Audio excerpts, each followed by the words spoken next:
ज्ञानतिमिरन्दस्य ज्ञानाञ्जनशलाकया चक्षुरुन्मिलितं येन तस्मै श्रीगुरवे नमः।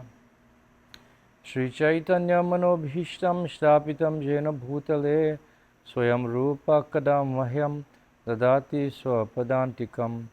वन्देऽहं श्रीगुरु श्रीयुतापरकमलं श्रीगुरुन् वैष्णवांश्च श्रीरूपं साग्रजातं सहगणरघुनाथान्वितं तं सजीवं साद्वैतं सावधूतं परिजनसहितं कृष्णचैतन्यदेवं श्रीराधाकृष्णपादान् सहगणललिता श्रीविशाखान्वितांश्च। हे कृष्णा करुणा सिन्धु दीनबन्धु जगत्पते गोपेश गोपिकान्त राधाकान्त नमोऽस्तुते। तप्तकाञ्चन गौराङ्गी राधे वृन्दावनेश्वरी वृषभानुसुते देवी प्रणमामि हरिप्रिये। वाञ्छकल्पतरुभ्यश्च कृपा सिन्धुभ्येव च पतितानां पावनेभ्यो वैष्णवेभ्यो नमो नमः। श्रीकृष्ण चैतन्य प्रभु नित्यानंद श्री अद्वैत गदाधर शिवासादि गौरभक्तवृंद। हरे कृष्णा कृष्णा कृष्णा हरे हरे, हरे राम राम राम हरे हरे। हरे कृष्णा कृष्णा कृष्णा हरे हरे, हरे राम राम राम हरे हरे। हरे कृष्णा कृष्णा कृष्णा हरे हरे, हरे Ram Ram Ram Hare Hare. Excuse me. Please repeat after me. Om Namo Bhagavate Vasudevaya. Om Namo Bhagavate Vasudevaya.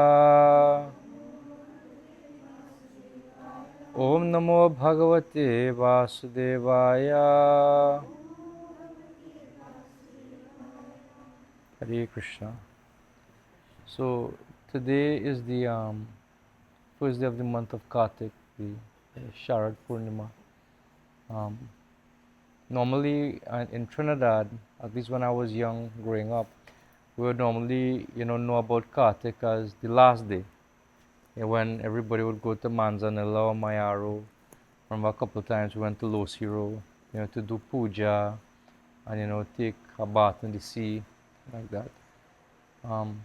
But later on I came to learn that Kartik is actually an entire month, and it's a very, very important month in the Hindu or the Vaishnava calendar. One of the things is that it is filled with different pastimes of the Lord. The pastime that is most celebrated in this month of Kartik actually occurs on Diwali Day, but the whole month is sort of dedicated to that one activity that Krishna performs. So who knows, does anybody know what is this, what special thing happens on Diwali Day regarding Krishna? Because normally if you ask anybody what is the significance of Diwali, they say we worship Mother Lakshmi, which is correct, 100% correct. And then you say, why you worship Mother Lakshmi? And they will say, well, Lakshmi is the goddess of wealth, like that.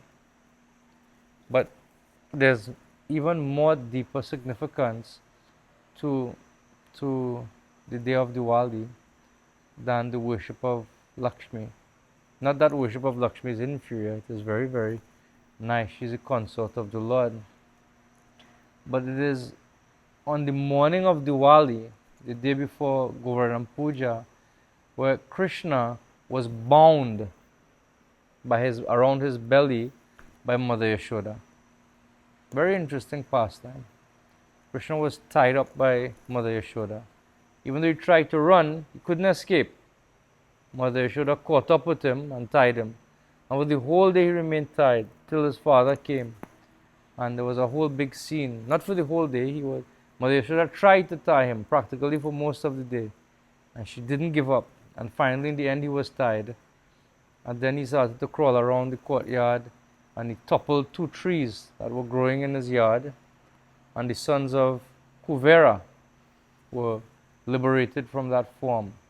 of 2 trees. It's a very, very special day. All that takes place on Diwali day. On Diwali.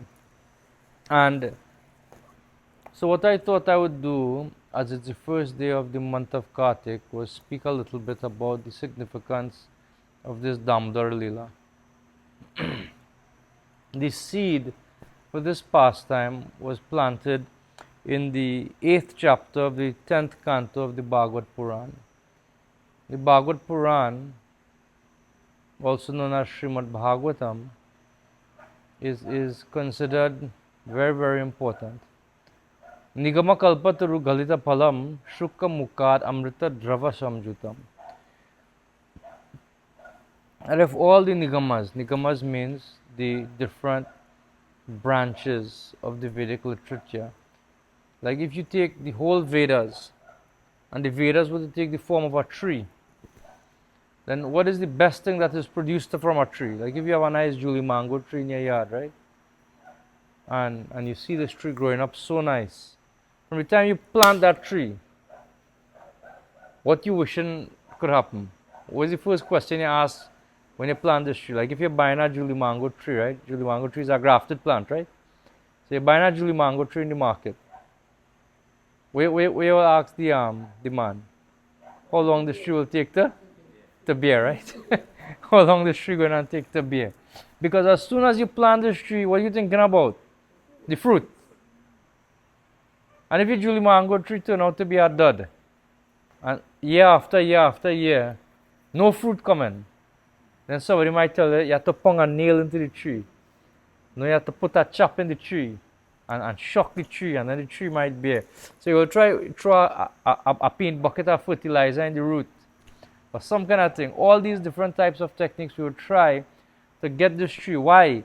Because the most important thing has to come, and that is the fruit.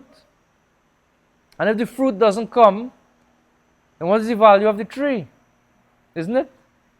You go back by the man and say, 6 years ago I buy this tree from you. Up to now this tree in bear. What kind of wabaka new tree? You gotta give me back a plant. Something you might say like in that regard. So similarly, it is said Nigama Kalpa. Kalpa means tree. So Nigama Kalpa taru ghalita phala. If the Vedas were to take the form of a tree, then a tree has to produce fruit. So Nigama Kalpataru Ghalita Pala. What is the ripened fruit of the tree of the Vedas? That is the Bhagavad Puran. Nigama Kalpataru Ghalita Phala Shukka Mukad Amrita Drava Shamjutam Pibata Bhagavata Rasam Alayam Muhuraho Rasika Bhuvi Bhavuka. That this tree produces this fruit, and this fruit has a very unique quality. Normally, even if you take the example of a Julie mango, which I was giving, you take this Julie mango, then you still have to do some work, right? You have to peel it, whether you use your teeth, or whether you take a knife and slice it, and you bite the skin and leave the skin there, but you take the pulp out. Or however you decide to eat the Julie mango, you still have to do some work to get the fruit, right? Peel it and like that. And then sometimes you might bite into the Julie mango and you might realize have a seed inside. But this Bhagavad fruit is so nice, there's no skin and there's no seed. Only nice fruit and juice that comes from this. And therefore, one who is expert, he is able to relish this Bhagavad.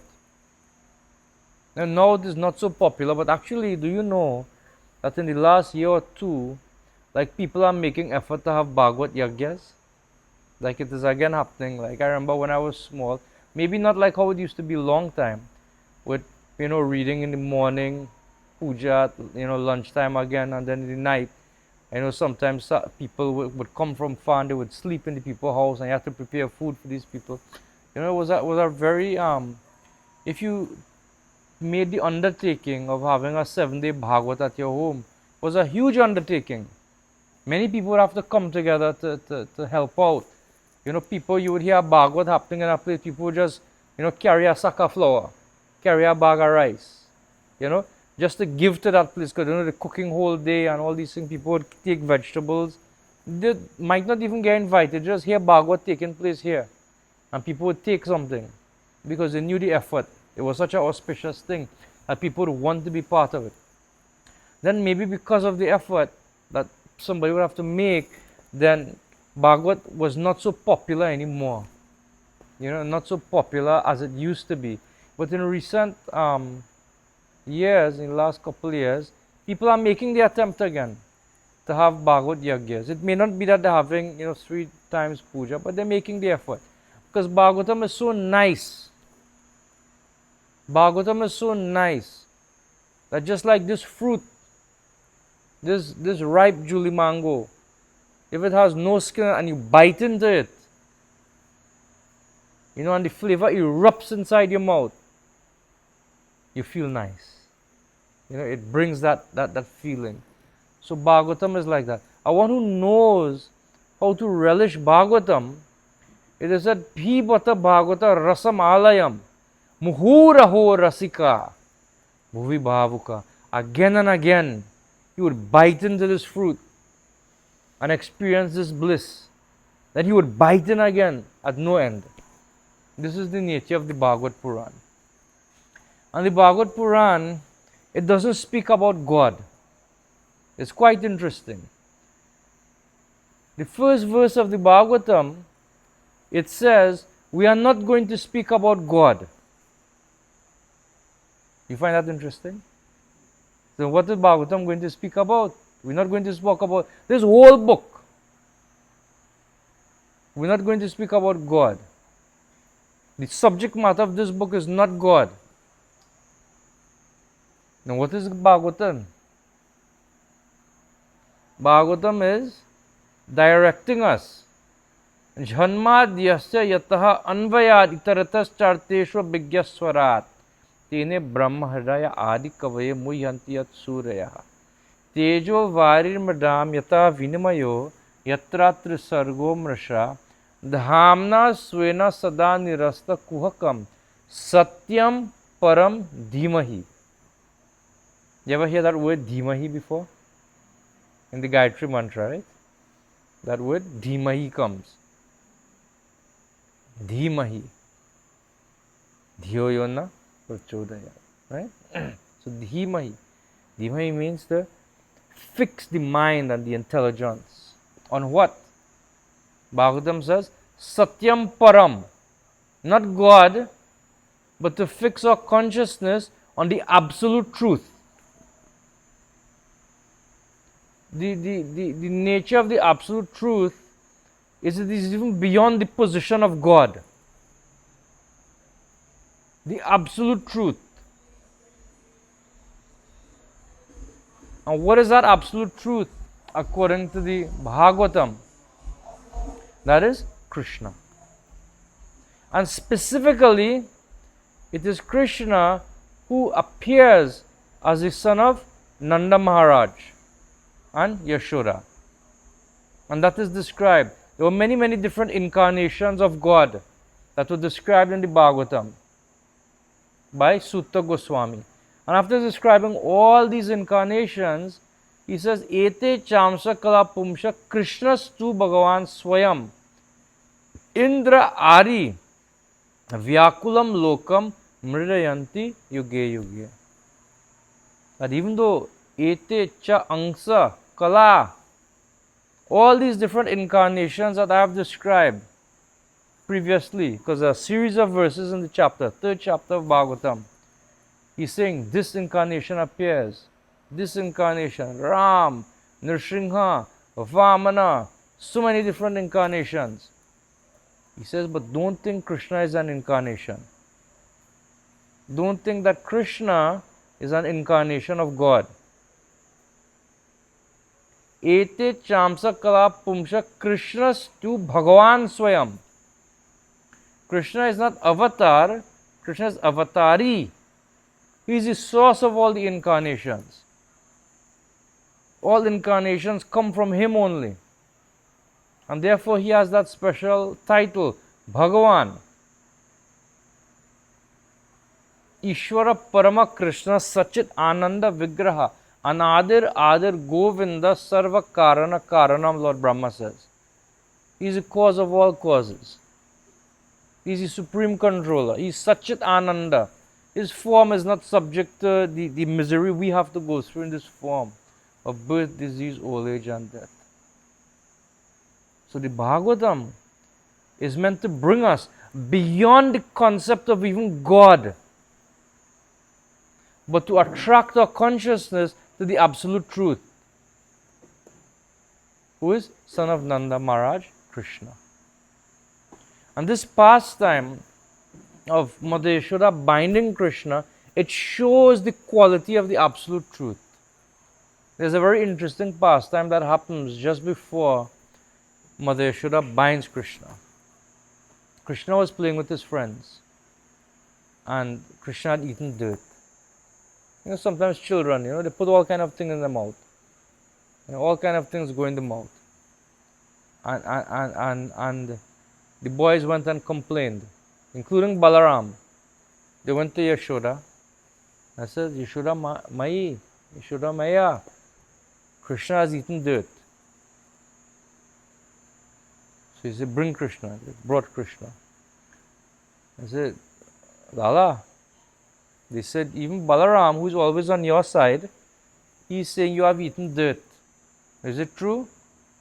Krishna said, no, Maya, I have not eaten any dirt. We were playing a game, and they were losing, and they were trying to frame me. But you know what the fact was? Krishna was eating dirt. So Krishna, who is the absolute truth, is doing what? He's lying. Who is the absolute truth? Satyam Param. Satyam, who is the embodiment of truth, is what? He's telling a lie to his mother. No, mother, I did not eat dirt. They are telling untruth. They are telling untruth.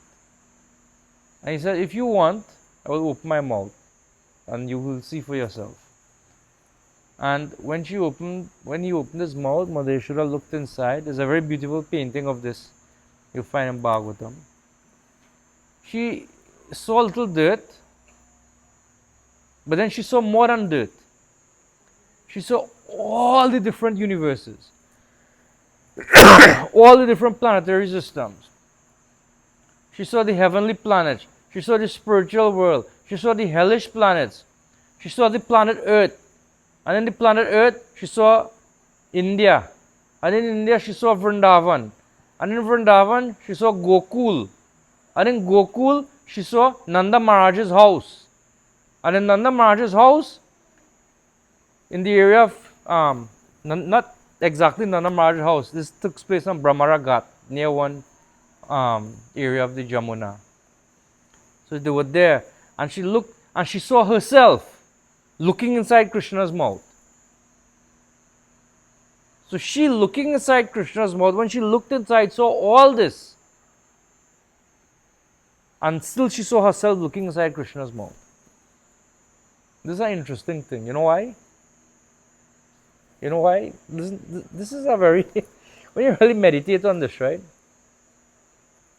She is seeing, just like Arjuna, in the 11th chapter of Bhagavad Gita, Arjuna asks Krishna to show me the universal form. And Krishna says, I'll give you, divine vision to see. And outside of Krishna, Arjuna sees the universal form. Isn't it? Arjuna sees the universal form manifest in front of his eyes with the divine vision that was given by Krishna. Mother Yashoda showed the entire universal system, all planetary systems, material, spiritual worlds, inside Krishna. And Krishna was a little child, 3 years old. So you know what is interesting? And this would manifest twice in this one pastime. While Krishna, what is the nature of the absolute truth? He doesn't have to change his form to become bigger, to be unlimited. The nature of the absolute truth is such that even when he is small, he is still unlimited. This is the nature of the absolute truth. Wrap your head around that for a second. Because later, when Mother Yashoda tried to bind Krishna, all the rope in the whole of Vrindavan cannot go around Krishna's waist. She take one piece of rope, put it short, 2 inches. Okay? Nanda Maharaj used to mind cattle. Anybody mind cattle here before? You always have rope, right?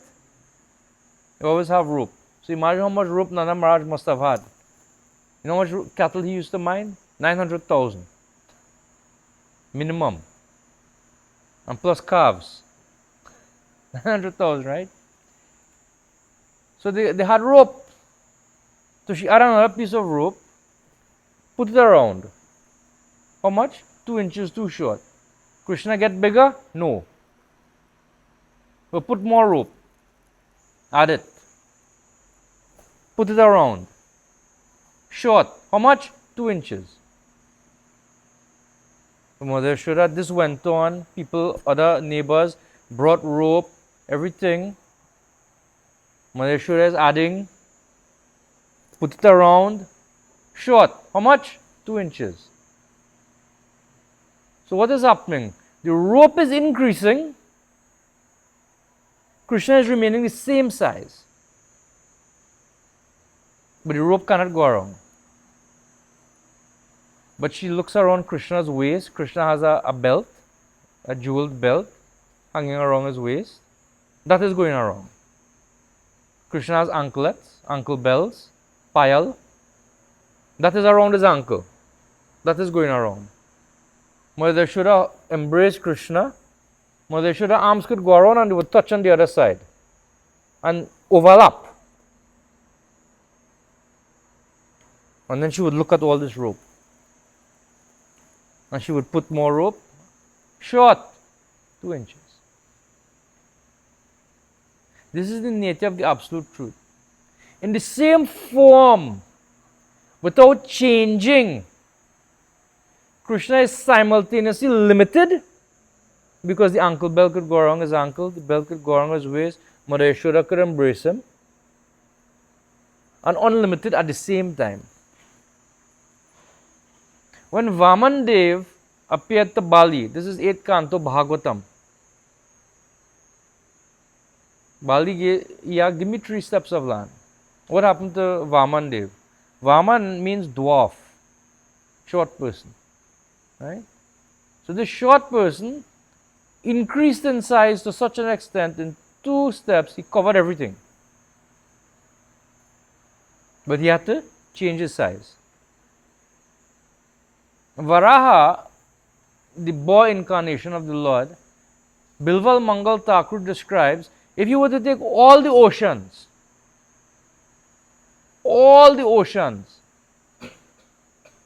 and pour it on top of Lord Varaha, if you look at your hand, you'll see some hair, right? And each hair is growing out of a single point, right? That is called a hair follicle. If you take all the water in the universe and you pour it on top of Lord Varaha, it will fill in one hair follicle. This is Lord Varaha's size. One hair follicle. That is the first half of the verse. In the next half of the verse, he said, Mother Yashoda would take one bucket of water and bathe Krishna. One little tub of water. And bathe the whole form of Krishna. And Krishna hair is wet, Krishna foot is wet, Krishna back is wet, everything. And rinse too. Right? This is the nature of the absolute truth. So when Mother Yashoda looked inside the mouth, and she saw all this, she became a little bit bewildered. She thought to herself, well, what is this I'm seeing here? Like I am thinking that you know, all of these things, that Nanda Maharaj is my husband, that Gokul is my home, that Krishna is my son, that I've seen something else manifest here. And Krishna didn't like that. Because when she saw Mother Yashoda's mood change, Krishna thought But if Mother Yashoda is seeing me in this way, then she may decide, well, if I am this way, she will not feed me anymore. This will be a problem for me. How will I eat?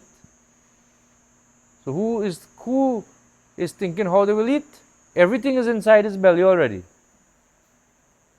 And he's concerned for how he will be fed. This is the nature of the absolute truth. So this intrigues Parikshit Maharaj, and he questions about this. And Shukadeva Goswami, he says a very interesting verse. Like I was mentioning, Bhagavatam is the fruit of all the Vedas. So here Shukadeva Goswami is reiterating the same point.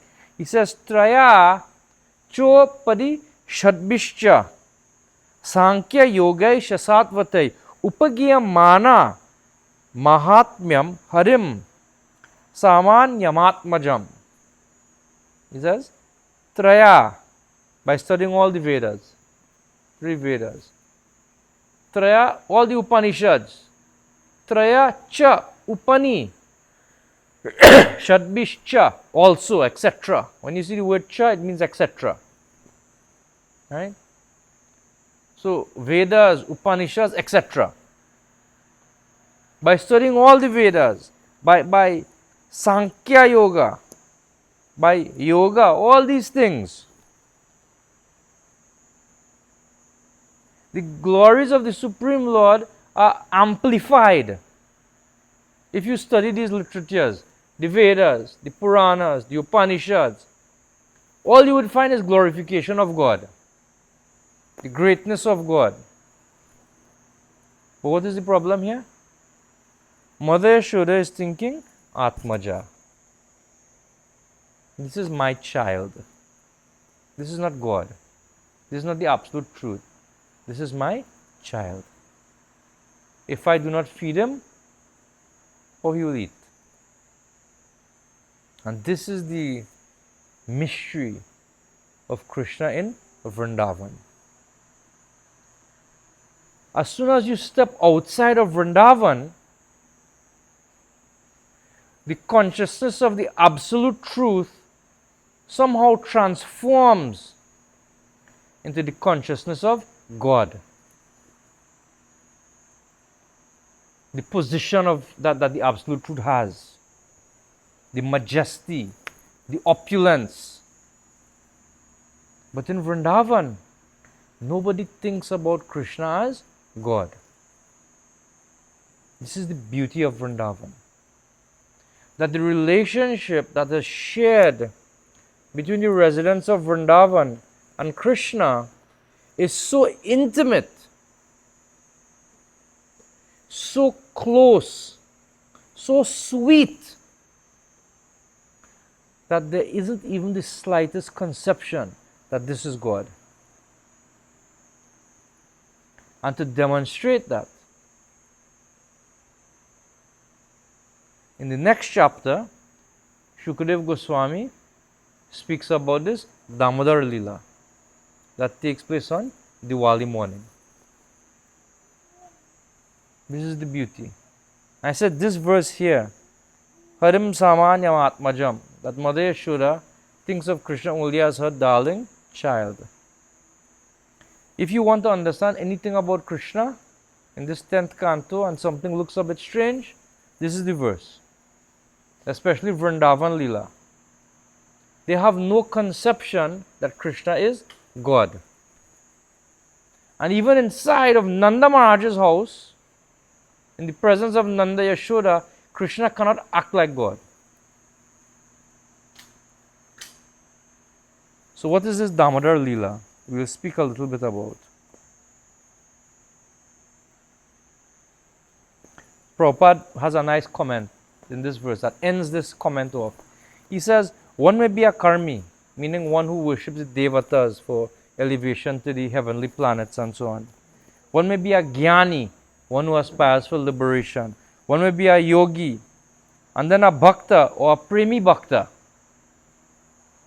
But the ultimate stage of realization is prema bhakti, as actually demonstrated by Mother Yashoda. So this is the position of Yashoda. Very, very special. So this next chapter, chapter 9, is called Mother Yashoda binds Krishna. So it was a very interesting thing that happened. What is the day after Diwali? Is what? Govardhan Puja. So that time, the residents of Vrindavan, they went to prepare not for Govardhan Puja, they went to prepare for Indra Puja. They were preparing for Indra Puja. Govardhan Puja hadn't started yet. That started later on. They were preparing for Indra Puja. And Mother Yashoda, just like you ask any mother, who could cook the best for their child? Ask any mother. What is the answer? Somebody else? Or the mother itself? Even if they go by somebody and they eat, as soon as they come home, what do you eat? Okay, eat some of what I cook also. Not so? That's the natural affection a mother has for her children. That only they could cook. Even, let me tell you, I do most of the cooking at home, right? I like to cook. So I would cook lunch for my children to go to school. One of my daughters, the younger one, she will eat anything I cook. The older one, she would prefer to eat something else. And that upsets me. You know, that upsets me. And I'm sure, like anybody who cooks for their children would also experience that, right? But what makes me feel very happy is, you know, a few times we would go to, like this one time, we went to a satsang somewhere. And that morning I made baigana, aloo and rice, right? And they eat. And that same night we went to a satsang, and one of the things the people make, baigana aloo. and both of them, when they started to eat, like I felt a little bad after. They just, as soon as they start to eat, in a very loud voice, people sitting at the table, you know, this one didn't taste as good as yours. So I had to tell them, you can't say that. You have to be polite. You know, people offer you something, they didn't just give you it in a garbage can, they offer something with love. So you have to appreciate it. You know, you have to appreciate it. But inside I was feeling very good. It's you know, at least my children appreciate what I offer them, you know, like that. So Mother should have thought, because she was getting complaints. What complaints she was getting from the other gopis? That Krishna was going to their house and stealing their milk products, butter, yogurt, all these things. So Mother should have thought that these servants who I have cooking for my son, they cannot cook as good as me. Therefore, I'll do it myself. So she started the process of churning very special milk early in the morning. Before, there's a whole system in Vrindavan and certain parts of India, you would still churn like this. Normally when we make ghee, how you make ghee? You make the dahi first and then you take the fat and then you make ghee with it, right? That is not first class ghee. Even though it's good quality in terms of what we get in trans, especially when I say, you know, you got to get good cattle butter, right? It's good. But actually first class ghee is you take milk and you churn it with a rod, you know, inside it. Keep beating it. And the milk turns into yogurt. While churning, the milk turns into yogurt. And then you keep churning the yogurt, right? And the yogurt gives you ghee. And it separates and you get ghee from this churning process. And it's still done in India today. And you know, there's some special qualities of that ghee. Like if you notice, when we make like normal, you know, you take the milk and you make, you know, cattle butter, even when you buy cow brand ghee and the thing, it's very slippery, right? Smooth. Not so? Ghee, when you churn it from milk and the milk turns to yogurt and then the yogurt gives ghee, right? That ghee is not, if it gets solid and you put it between your hands, it's rough. It's a rough texture. That type of ghee, you take that and it reduces cholesterol and things like that. That type of ghee is in Ayurveda used as a medicine for reducing things like cholesterol and things like that. It has medicinal value. Whereas this other type of ghee increases cholesterol. Same product, different way it is manufactured, different result in the body. If you don't believe me, look it up yourself. Look it up yourself. It's not anything I'm making up here like that. You know? And that type of ghee is called Krsna. The other type of ghee is called Sarpi. They even have different names. They refer to it as. So Mother Shura thought, my child, he is always going by other people because I am not cooking for him myself. So she thought, well, let me cook. Let me do it myself. I will do it. So she started to churn, and while she was churning, she was singing songs about Krishna's pastime that he had performed up to that point. You know, one of the songs she was singing is Gokulam Pratikula Tilakam Tomasiha.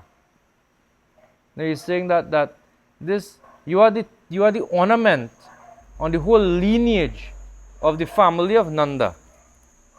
Gokula Pati. Gokula Pati is the king of Gokula. Who is that? Nanda Maharaj. Gokula Pati Kula, his whole lineage. Gokula Pati Kula Tilakam. That you are the tilak of that. That the tilak of the whole family lineage of Nanda Maharaj. Only thing she says, because she has no idea that Krishna is God. She's so smart, she's so overwhelmed with love for Krishna that she says, Hari Vara Dasya Shukama Masya. That Hari Vari Dasya. That, oh my dear Krishna, I pray that you will always get great happiness in worshipping Lord Hari.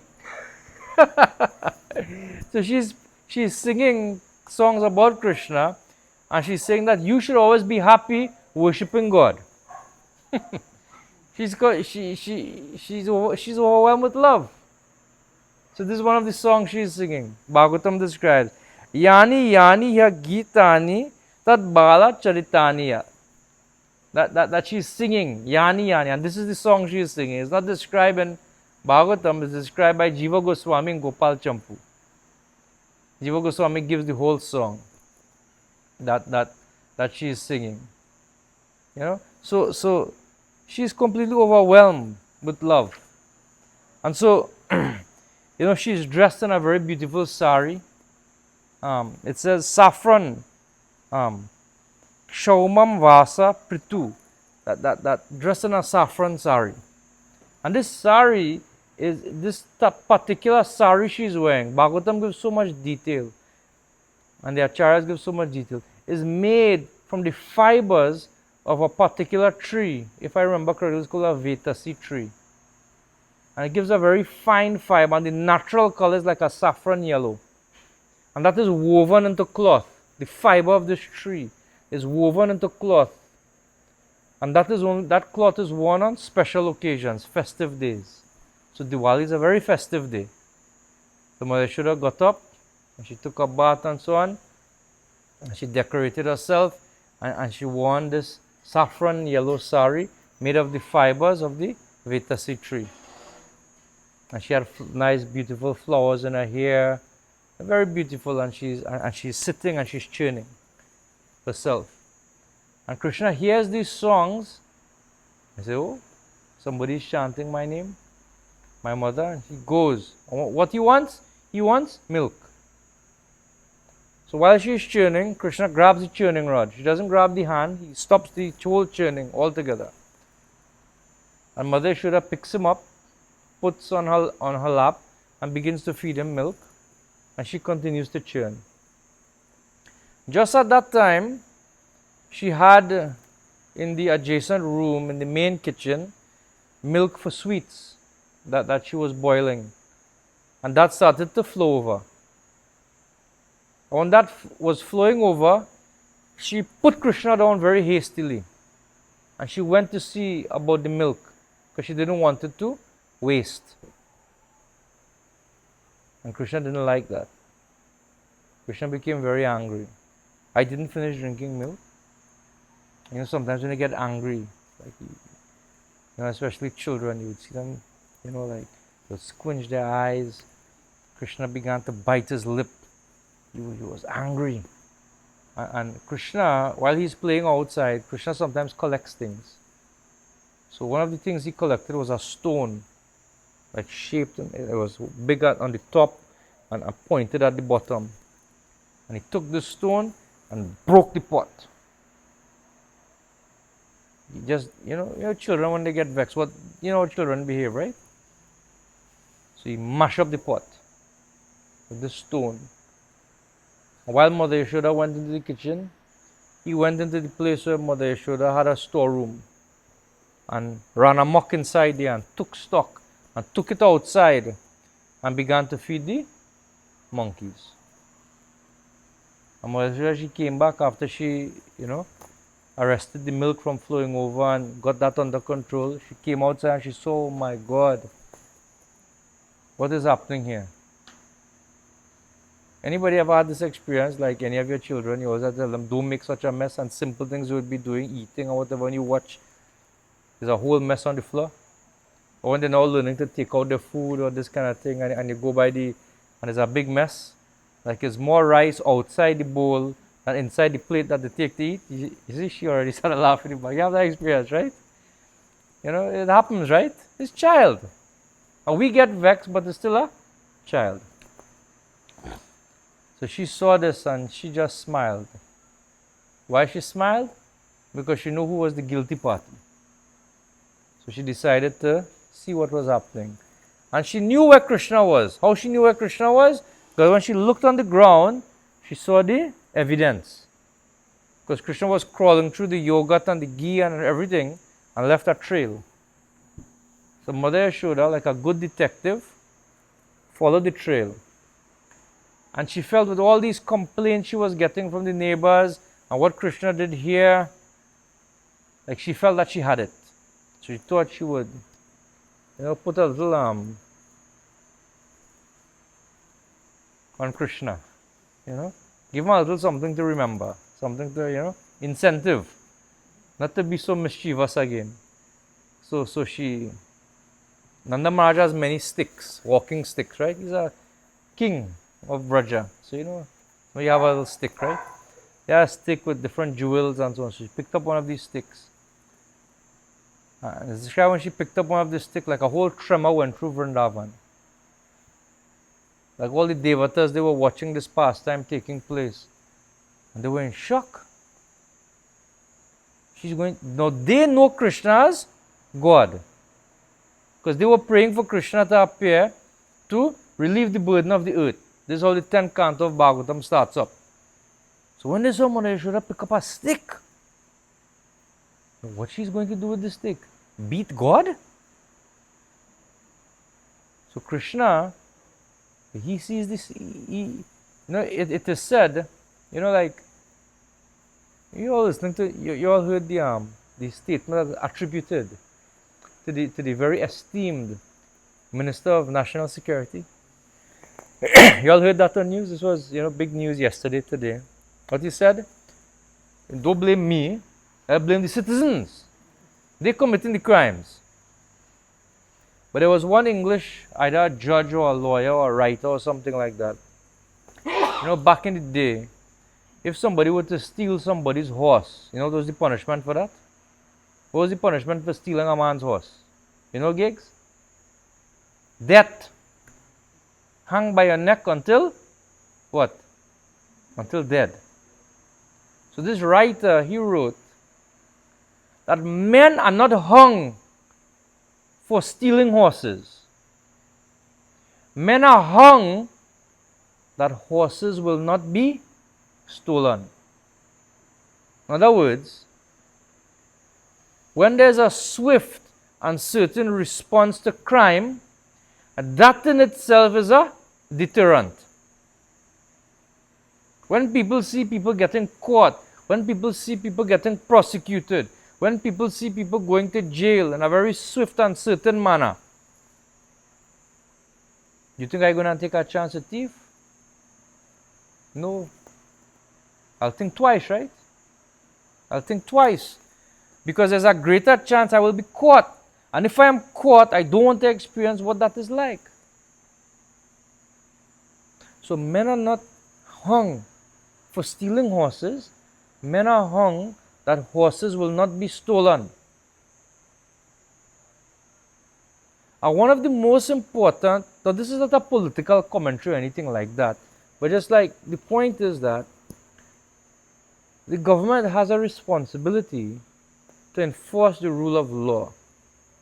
National security always gets a huge chunk of the budgetary allocation. Granted, a good portion of that goes towards recurrent expenditure like salaries and so on, vehicle maintenance and so on. But if the huge portion of the budget is going there, you expect results. And as the leader of the security forces of the country, I personally find it to be an insult when you hear a statement like that. Me personally. Crime, when it goes unchecked, it affects who? The innocent people. Not so? Innocent people become affected. And when there is no deterrent, and when you see the innocent law-abiding public is being penalized in their pocket for minor infractions, there will come a time when the lid on the pressure pot will blow. When the innocent public is penalized for minor infractions and the hardened criminals strike with impunity and no fear of the repercussion of the law. But one of the things happens, coming back to the original point, is it is said that the owner of wealth has how many eyes? 2 eyes. The owner of wealth has 2 eyes. The usurper or the stealer of wealth has how many eyes? Thousands of eyes. One who steals somebody's wealth has thousands of eyes. So it's very difficult to catch them. So Krsna, he was sitting in the courtyard of Nanda Maharaj. His back was to the house and he was feeding to the monkeys. This yogurt and whatever he took from the storeroom. So if you know, monkeys are very alert animal by nature, right? So Krsna wasn't turning in the back. His back was to Mother Yashoda. He didn't turn back, but he knew Mother Yashoda was coming. Why? Because somebody who steals wealth has thousands of eyes looking out for him. He saw the reaction in the face of the monkeys. Now, even now, in Vrindavan, if you walking through Vrindavan and there's monkeys, and you don't have to even make any, you just have to do a stick like this. And the monkeys will keep some distance. So long as they see a stick, they will not come forward. They will keep a certain distance waiting, watching. They don't take chance with stick, even up to today. So long as they see a stick. And what the monkey saw in Mother Yashoda's hand? Stick. So they began to little apprehension. Krsna realized what was happening. So Krsna thought, but I am the Supreme Lord. I am the Supreme Lord. So she's trying to beat me. But I will show her. I am the greatest of all yogis. One of the last, Yatra Yogeshwara Krsna, is said in the last verse of Bhagavad Gita, wherever there is Krishna, the master of all mystics. Yatra Partha Dhanurdaraha. Wherever there is Arjuna, the greatest of all bowmen. Right? Certainly there will be victory and all these things. So Krishna said, I am Yogeshwara. So as the greatest yogi, he was sitting on top a churning, a grinding mortar. He was sitting on top of, long time, at the stone jata. He used to grind rice and, whatever. He was sitting on top of one of those, shaped in a kind of, So he was sitting there, and he thought, I will meditate like the greatest of all yogis, which I am. I will disappear from Mother Yashoda's sight. I will even enter into this grinding mortar. And when I disappear from in front of my mother, she will become so frightened that she will forget all of her anger. She will put aside the stick and she will begin to cry. She will cry. When I hear my mother crying, I will know that all the anger is gone. The stick is gone, and then I'll come out. I'll reveal myself. And she will be so happy that now she is seeing me again. Instead of trying to beat me or arrest me, she will embrace me. So Krishna closed his eyes and started to meditate. And he opened his eyes. And he saw he was still on top of the grinding mortar. He hadn't disappeared. And he saw Mother Yashoda was still coming behind. You know what that shows? In the house of Nanda Maharaj, who is boss? Who is the boss? Not Krishna. The same Krishna who is Satyam Param, he is not the boss. In the house of Nanda Maharaj, who is the boss? Yashoda. His mother is the boss. So even Krishna, who is the absolute truth, he could not have his desire fulfilled to disappear as the greatest of all yogis.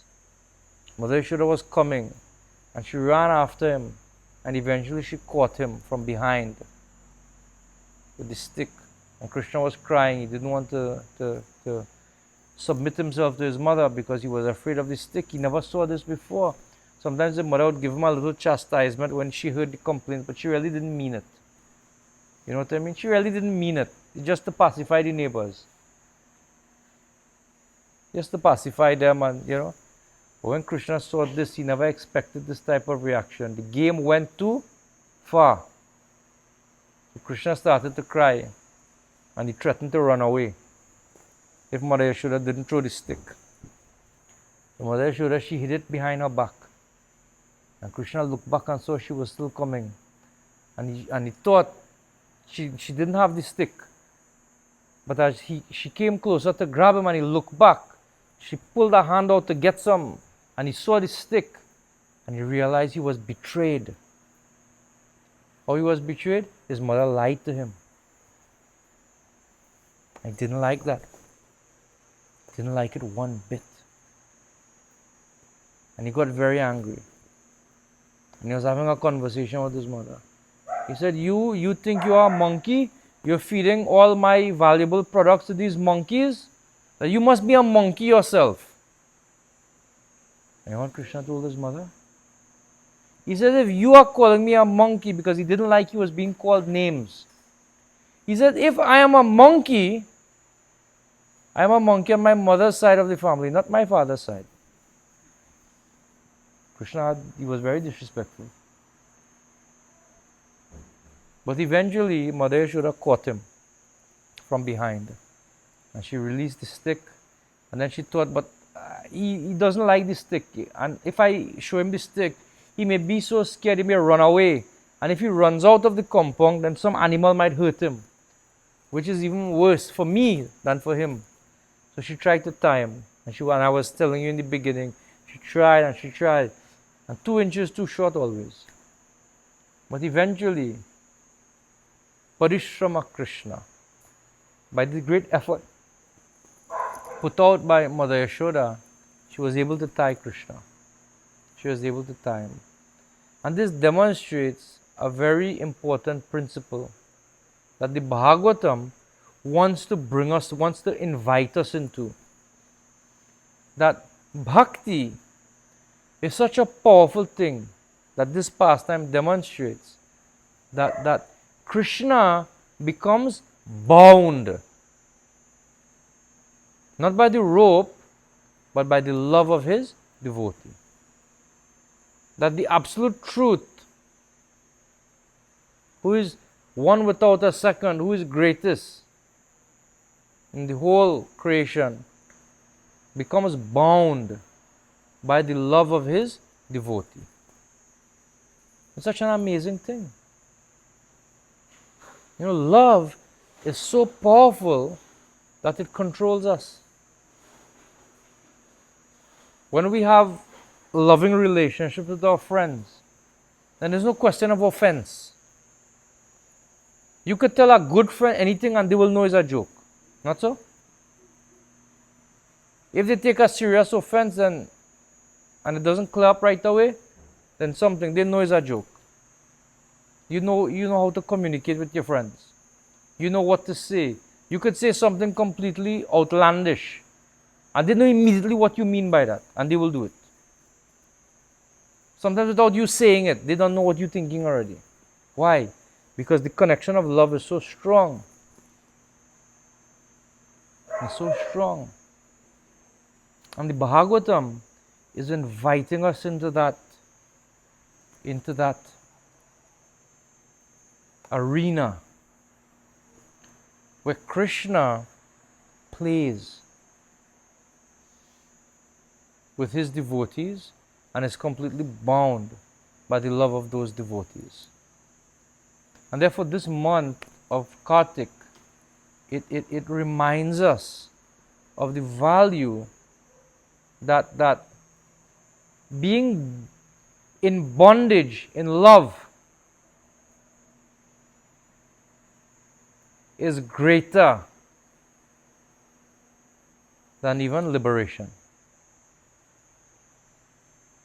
Everybody aspires for liberation. Everybody wants moksha. But to be bound in love with the Lord, that surpasses even liberation. And the whole month of Kartik, this month is also known as the month of Damodara, because Krishna, when he was bound by the rope around his belly, he received the name Damodara. Udara means the belly, so Dhamma means rope. So rope around the belly. Damodara. Damodara.